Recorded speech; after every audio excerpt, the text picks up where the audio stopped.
Gentlemen, welcome back. Episode 2 of the Commissioner's Report. This is the top 10 positional breakdown heading into the 2021 season. Today's episode, we feature the most important position, the running back position. Now, I'm going to give you the top 10 from our handy little book here, as well as some of their stats from the previous season, and then sleepers to keep an eye on, some rookies, some guys on a new team, some guys returning from injury that you might not have thought of that you should definitely consider drafting. So, without further ado, let's get into it. No surprise, number 1 overall, Christian McCaffrey, fifth-year running back for the Carolina Panthers. Last season was cut short after 3 games with an injury. He had 6 touchdowns in those 3 games, averaging 2 touchdowns a game. For a PPR league like ours, he's a very valuable draft pick. The only question is, can he stay healthy? He's a new quarterback, Sam Darnold. This will be his second year with offensive coordinator Joe Brady. And you know what? I'm expecting very big things for Christian this year, assuming he can stay healthy. Number 2, Dalvin Cook of the Minnesota Vikings. The fifth-year running back is an absolute stud. Last year, he had 17 touchdowns, 1,500 rushing yards, and played in 14 games. Now, Dalvin has had seasons where he's gotten hurt. He's also had seasons where he's carried the Vikings offense on his back. I think this shapes up to be a season where he carries the Vikings on his back. They've got a retooled offensive line. They've got Kirk Cousins with his 3rd year with the team. He trusts Dalvin. They know how to orient the offense around the zone runs that work best for him. And I'm really thinking they're projecting another 17 touchdowns for him this season. I'm optimistic he'll get around that. For PPR value, he's not the biggest passing threat. He's not like Christian or some of the other guys, but you know what? He's number 2 for a reason, and it's because he's got a lot of on-field value. Number 3, Derrick Henry, Tennessee Titans, the 6-year running back who, let me just tell you, is 6'2", 242 pounds. That's bigger than most linebackers in the NFL, and that's why they have such trouble trying to tackle him. He was 2020 Offensive Player of the Year after becoming the 8th running back to top 2,000 yards in a single season. He ran for 2,027 yards, the 5th most in NFL history in a single season. And he won the rushing title for a 2nd consecutive year. That means he's the best running back in football?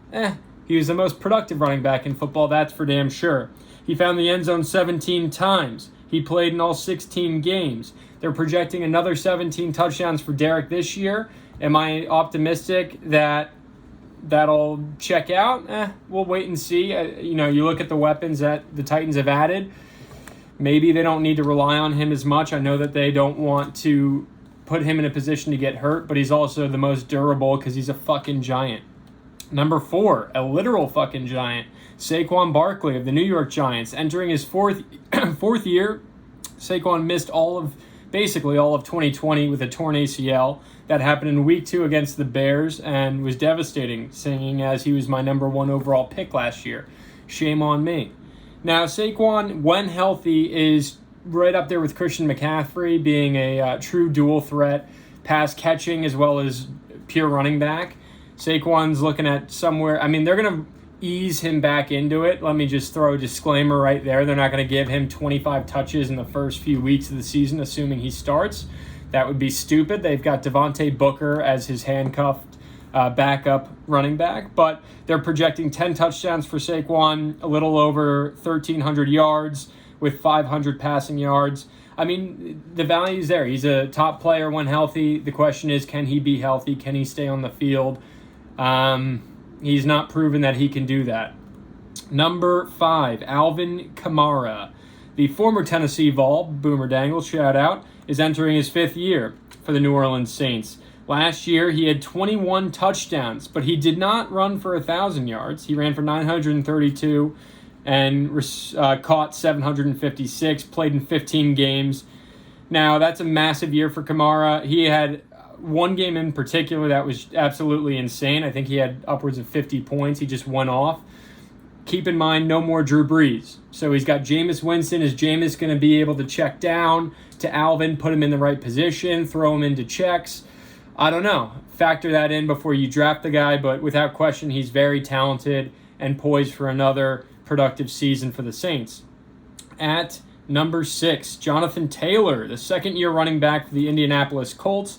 Now, Jonathan Taylor was the all-time rushing leader in college football history. That can't be right. He's up there. He was very productive for Wisconsin, but he fell in the draft. So the Colts got a steal, got 12 touchdowns out of Jonathan Taylor last year. He ran for more than 1,000 yards, close to 1,200, and played in 15 games. He's easily an RB1 on any team this season. Just know that the Colts are another team that like to have running backs by committee. They also have Nyheim Hines. They've got Marlon Mack.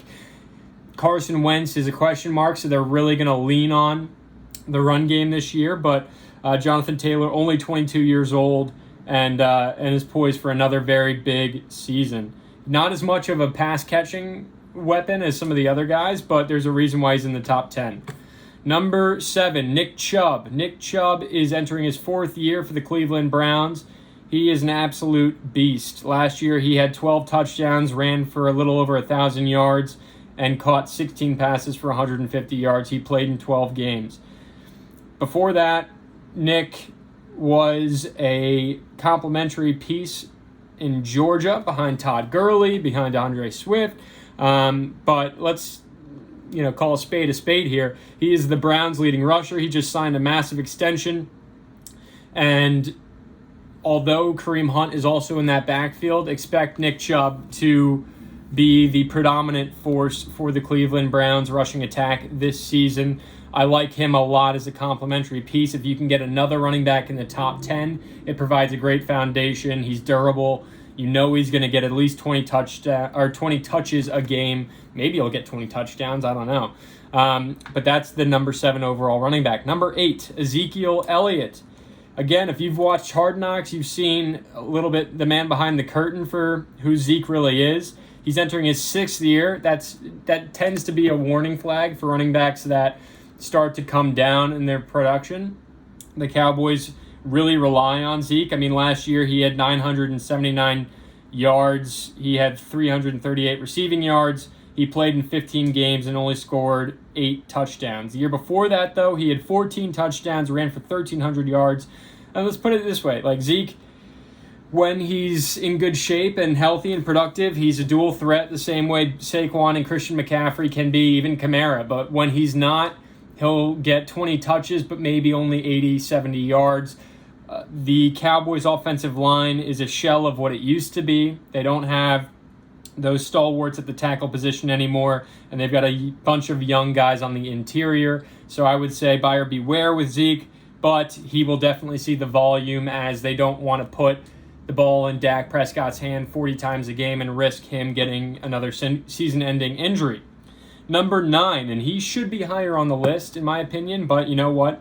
That's what this magazine does. They get paid the big bucks to, pontificate on this shit like I do, except they don't get paid. Aaron Jones of the Green Bay Packers entering his 5th year. Aaron last year had 11 touchdowns, ran for 1,100 yards, caught 355 yards worth of passes, and played in 14 games. Now, Aaron is another stud. He's going to get 20 touches. He's the Packers' RB1. I think best case scenario is last year's production where you're getting over 1,000 yards. You're getting 10-plus touchdowns. The injury concerns are there. But you know what? I like Aaron Rodgers giving Aaron a bulk load of carries. Keep in mind they have a few other names on the list, the Packers do, that are some sleeper picks that you can handcuff Aaron with in case he does get hurt. Now, number 10, and I'm doing a 10A, 10B again, Austin Eckler, 10A of the Los Angeles Chargers, entering his 5th year. Austin is truly a dual threat running back, more of a pass-catching threat, if we're being honest, because he's a little bit undersized. He ran for 3 touchdowns, 530 yards, caught 403 yards, and played in 10 games. He does get hurt a lot. That is a major red flag, and so the Chargers won't really lean too much on their run game because they know they can't trust it long term. But you know what? Austin will find the end zone. He's good for the little slants, checkdowns out of the backfield, and so not someone to sleep on. Definitely an RB2 value out of Austin. 10B, Joe Mixon, fifth-year running back for the Cincinnati Bengals.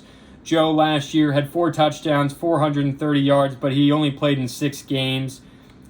The year prior to that, he played in 16 games, had 8 touchdowns, and ran for 1,100 yards. And he ran for 1,100 yards with 9 touchdowns the year before that. So if he's anything like his 2018-2019 self, Joe is definitely an RB1 on any team. He produces, he can catch the ball out of the backfield.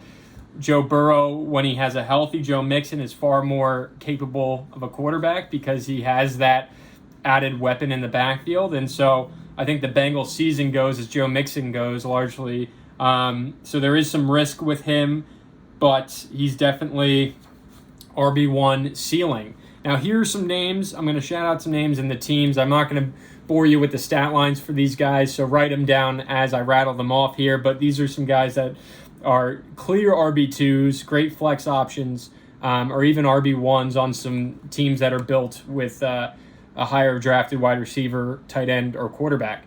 Najee Harris, the rookie for the Pittsburgh Steelers. Najee comes from Alabama, where he was an absolute beast. He was a first-round draft pick of the Steelers. He's 6'2", 230, and another guy that, could be an absolute stud. Let's just see how his season goes. He plays in a tough division with the Bengals, the Ravens, and the Browns. Rush defenses being pretty savvy. DeAndre Swift, second-year player for the Detroit Lions. DeAndre is a gadget guy. He's a pass-catching weapon out of the backfield predominantly. He's not going to be running in between the tackles because he's 5'9", 215. I'd say he's similar to Darren Sproles. That's my player comp. But someone that's worth stashing on your bench or playing in your RB2 spot, as last season he had 10 touchdowns in only 13 games. Another name, second-year player J.K. Dobbins for the Baltimore Ravens. J.K. had 9 touchdowns in only 15 games played, rushing for 805 yards, catching the ball for 120.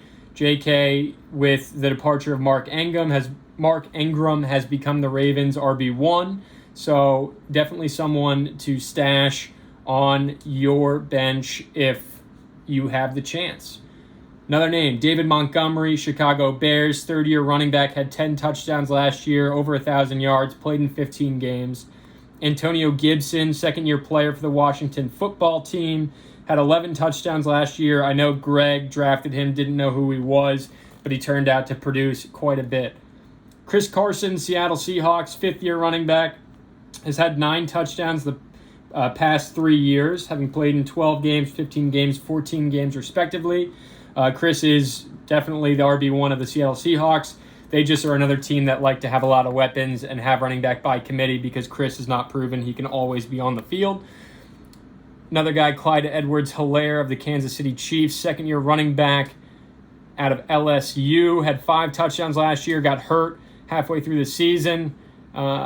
Dual threat weapon, but I think Tyreek Hill, Mecole Hardman, those guys are, Travis Kelce, those guys are going to get the bulk load of the touches and the looks from this offense, but definitely the RB1 of the Kansas City Chiefs, who will be either in the AFC Championship game beating the Bills or losing to the Bills.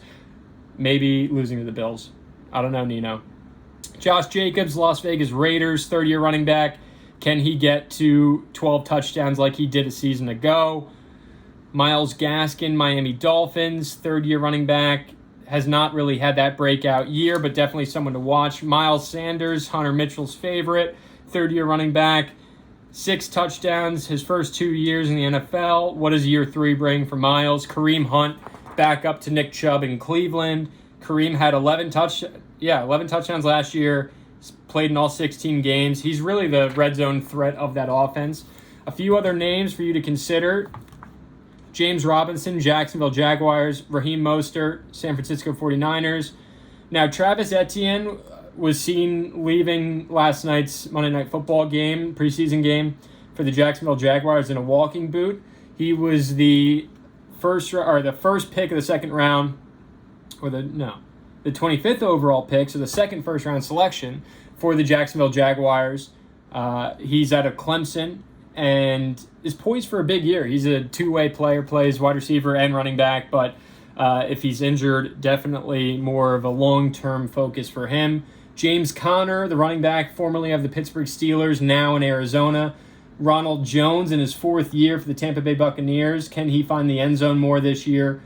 They also have Leonard Fournette and Giovanni Bernard on that team. Damian Harris of the New England Patriots. Damian's in his 3rd year, but is now the true RB1 of that team.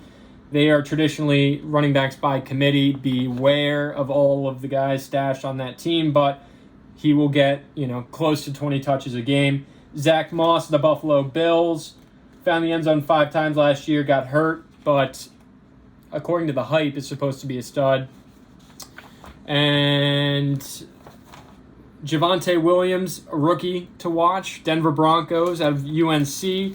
He's going to be right behind Melvin Gordon for that RB1 spot. He'll probably be a great flex play for you. Devin Singletary, Buffalo Bills, entering his 3rd year. Someone to watch. Trey Sermon, the rookie for the San Francisco 49ers, someone to watch. Tariq Cohen, Chicago Bears. A.J. Dillon, Green Bay Packers. I'm just throwing names out here that, in case you're still tuned in, you should draft if you have the chance. Last but not least, let's talk about Darrell Henderson of the Los Angeles Rams. Cam Akers, who I'm sure a lot of people had, or Dan, I'm pretty sure, took a flyer on him last year because he was an LA guy, and he ended up having a pretty good year. The rookie out of Florida State. Unfortunately, he tore his Achilles, I think like the first day of preseason or OTAs, and so he was ruled out from the start. Darrell Henderson is going to be the RB1 of the Rams this year, and pretty smart play to pick him up and stash him on your roster. And you know what? I'm not done quite yet. Best name I'm going to rattle off today, and someone who is a great handcuff option and a rookie handcuff option, Chuba Hubbard for the Carolina Panthers. He's the rookie out of Oklahoma State. Chuba was a guy that, before he got drafted, his ceiling was first, second round talent, but then he just opted out last year because of COVID, didn't have production, and so he fell big time in the draft. The Panthers scooped him up. I think if Christian McCaffrey gets hurt, he becomes the RB1. He fills into what Mike Davis had last year, that role that Hunter so keenly picked him up on and gave him solid production. I think Chuba's a guy that can get 16 to 20 touches and over 100 yards. He's that talented of a runner. Now, I ran a little bit long today, but you know what? When you got all this knowledge to share with the boys, you got to make sure you get it all out there. This was the running back position, the most important position, arguably the most important episode we're going to do here. So hopefully you tuned in. If not, this is what, these are the thoughts that go through my head prior to draft day. And I wish you luck as you prepare for Sunday night, 9 p.m. Eastern, 8 p.m. Central, 7 p.m. Mountain Time, 6 p.m. Pacific Time. Until tomorrow with the wide receivers, this is your commissioner signing off.